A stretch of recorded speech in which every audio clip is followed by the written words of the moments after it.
आपके अपने YouTube channel खबर समाचार में आपका स्वागत है। आपनी योजना में कथित भ्रष्टाचार की जांच एवं नई पाइपलाइनों से पेयजल की सप्लाई देने की मांग को लेकर आरएलपी नेता नरेंद्र गुर्जर ने हनुमान दौरा स्थित भारत माता चौक में अनिश्चितकालीन धरना शुरू किया है। राष्ट्रीय लोकतांत्रिक पार्टी युवा मोर्चा के प्रदेश उपाध्यक्ष नरेंद्र गुर्जर ने बताया कि राज्य सरकार द्वारा करीब 1000 करोड़ रुपए लगाकर घर घर नहर का मीठा पानी पहुंचाने की योजना शुरू की गई, जिसके तहत गांव-गांव एवं शहर में प्रत्येक गली में नई पाइपलाइनें बिछाई गई, लेकिन 60% से अधिक नई पाइपलाइनों को टंकियों से नहीं जोड़ा गया और पुरानी पाइपलाइनों से ही पेयजल आपूर्ति शुरू कर दी गई। गुर्जर का आरोप है कि पुरानी पाइपलाइनों से पेयजल आपूर्ति करने के साथ ही आपनी योजना के अधिकारियों द्वारा एल&टी कंपनी के अधिकारियों एवं कर्मचारियों के साथ सांठ-गांठ कर विगत 2 साल से ओएंडम के अनुसार पूरा भुगतान किया जा रहा है। गुर्जर ने राज्य सरकार से आपनी योजना एवं उसमें व्याप्त कथित भ्रष्टाचार की 3 सदस्यीय कमेटी से जांच करवाकर दोषी अधिकारियों के खिलाफ कार्यवाही करने एवं नई पाइपलाइनों से पेयजल आपूर्ति करने की मांग की है। गुर्जर ने बताया कि कोरोना काल में सरकार द्वारा जारी की गई गाइडलाइन की पालना करते हुए वे अकेले ही धरने पर बैठे हैं। धरना दिन रात 24 घंटे जारी रहेगा। इससे पहले शेर सिंह भाटी, विनोद बिनावरा, सुधीर पंवार, राजू बिनावरा, संजय वर्मा, दारा सिंह भाटी, सीताराम बिनावरा, भागीरथ पंवार, विनोद खत्री, शेर सिंह खत्री, संदीप बिनावरा, मनोज लीलू ने माला पहनाकर आरएलपी नेता नरेंद्र गुर्जर का स्वागत किया। कानगढ़ शहर के लिए मीठे पानी की व्यवस्था के लिए राजस्थान सरकार ने करोड़ों रुपए खर्च करके एक शानदार योजना लेकर आई, आपनी योजना, जिसका करोड़ों रुपए बजट है, ताकि जिससे हर आदमी को मीठा पानी मिल सके। और उस योजना के अंतर्गत सुजानगढ़ शहर और 256 गांवों के अंदर नई पाइपलाइन डालकर उस पाइपलाइन के द्वारा आम जनता के घर तक मीठा पानी पहुंचाने की योजना थी, जिसमें योजना के अंतर्गत नई लाइनों के द्वारा पानी देना था। लेकिन आपने योजना के जो अधिकारी हैं, उन्होंने जो योजना में काम कर रही एल&टी कंपनी के साथ सांठ-गांठ करके शहर के अंदर लगभग 60% हिस्से में अभी नई लाइन गिरी नहीं है। फिर भी उस लाइन नहीं गिरते हुए, नहीं चालू करते हुए भी आपनी योजना के अधिकारियों ने एल&टी कंपनी को 2019 के अंदर कंप्लीटेशन सर्टिफिकेट दे दिया है। कंप्लीटेशन सर्टिफिकेट का मतलब है कि काम पूर्ण हो चुका है, जबकि आज दिन तक शहर के अंदर 60% नई डाली गई लाइन चालू नहीं है। इसके अलावा तो उस कंपनी की जो लाइनें डाली हुई थी, उस लाइनों की सरकार एग्रीमेंट के हिसाब से 1 साल की गारंटी भी थी। उसके हिसाब से अगर कोई लाइन फॉल्ट हो गई है या डैमेज हो गई है तो 1 साल की अवधि के अंदर कंपनी उस लाइन को चेंज करती। लेकिन मैं आपको जानकारी के लिए बता दूं, इन अधिकारियों और कंपनी की सांठ-गांठ के चलते वो 1 साल की गारंटी भी लाइन बिना चालू किए ही पूरी हो चुकी है और बंद पड़ी लाइनों का करोड़ों रुपए आपने योजना के अधिकारी ओएंडम का पेमेंट कंपनी को कर रहे हैं। इससे हमें अंदेशा है कि इसमें बहुत बड़ा भ्रष्टाचार है, क्योंकि ये लगभग 1000 करोड़ रुपए का प्रोजेक्ट है और इसमें बड़ी धांधली हुई है, बड़ा भ्रष्टाचार हुआ है। इस मांग को लेकर मैं पिछले लंबे समय से अधिकारियों से पत्र व्यवहार कर रहा हूँ। जयपुर से लेकर सुजानगढ़ के सभी अधिकारियों को पत्र भेजे हैं, फ़ोन पे बात की है। इतना लंबा समय बीत जाने के बावजूद भी अधिकारी जाँच कमेटी गठित नहीं कर रहे हैं, जाँच करवाना नहीं चाह रहे हैं, क्योंकि मुझे अंदेशा है कि इस मामले में ऊपर तक के बड़े सीनियर अधिकारी भी इन्वॉल्व है, इसीलिए जांच से डर रहे हैं। और हमारी मांग ये है कि शहर के अंदर बंद पड़ी हुई लाइन तुरंत प्रभाव से चालू की जाए और इस भ्रष्टाचार के अंदर जो अधिकारी है उनके खिलाफ प्रशासनिक जांच अधिकारी बैठे, जांच कमेटी बनाए और इनकी जांच हो और जो दोषी अधिकारी हो उनके खिलाफ कार्रवाई की जाए। क्योंकि विभागीय अधिकारी, मुझे ऐसा लग रहा है कि ऊपर तक इनका गठजोड़ है, इसलिए इनसे निष्पक्ष जाँच की उम्मीद नहीं की जा सकती।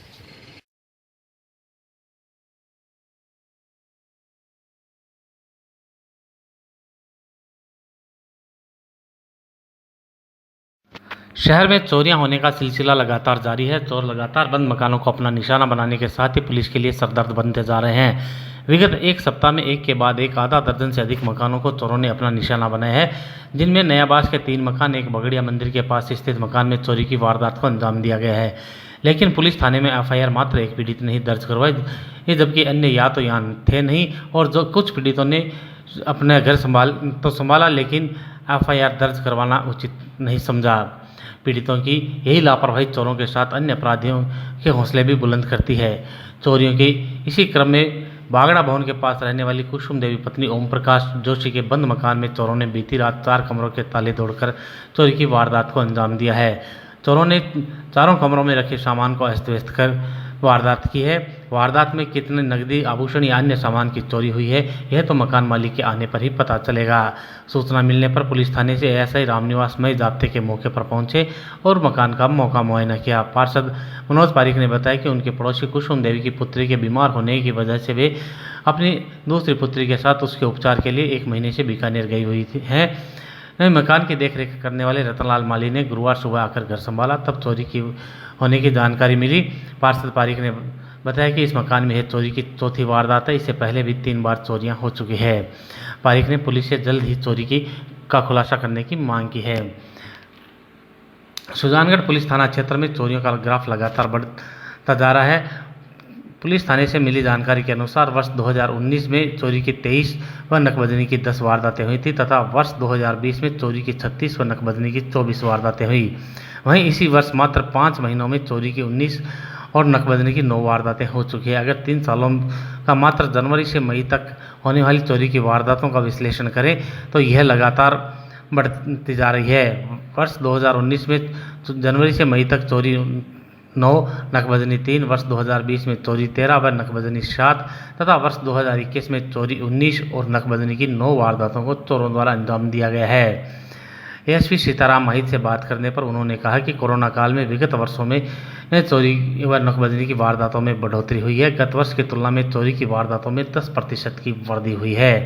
एएसपी ने पुलिस थाने के शहर से बाहर होने से पुलिस गश्त के प्रभावित होने को स्वीकार करते हुए बताया कि पुलिस कोरोना की गाइडलाइन की पालना में लगी हुई है तथा होमगार्ड के जवान जो पहले ड्यूटियां कर रहे थे वे भी नहीं है तथा पहले आरएसी के 15 जवान मिलते थे जिनकी संख्या भी अब आधी रह गई है। इसके साथ ही व्यापारियों के सहयोग से बाजारों में चौकीदार लगाए जाते थे, लेकिन कोरोना काल में व्यापार के बंद प्राय होने से चौकीदार नहीं लगाए जा सके। इस कारण चौकीदार अपने निवास स्थानों पर चले गए। एएसपी माहित ने चोरियों में नाबालिगों की भागीदारी को स्वीकार करते हुए आश्वस्त किया कि पुलिस चोरी की वारदातों का खुलासा करने के पूरे प्रयास कर रही है। ताज़ा तरीन समाचारों से रूबरू होने के लिए आप देखते रहिए आपका अपना पसंदीदा यूट्यूब चैनल खबर समाचार। इस समय सुजानगढ़ शहर में काफ़ी लोग शहर से बाहर रहते हैं, प्रवासी हैं और कुछ कोरोना की वजह से लोग हॉस्पिटल में चले गए, मकानों के अपने लॉक लगा गए, जिसकी वजह से सुने मकानों में इन दिनों कुछ चोरियां हुई हैं। गत साल की तुलना में इस साल 10% अधिक चोरियां हुई है। गत साल 13 चोरियां हुई थी मई महीने तक, इस साल 19 हुई हैं। नकबजनी 7 हुई थी, इस साल 9 हो चुकी है। 2 की संख्या नकबजनी में बढ़ी है और 6 चोरियां बढ़ी है। हमने नकबजनी और चोरी में कुछ सुजानगढ़ के स्थानीय चोरों को गिरफ्तार भी किया था।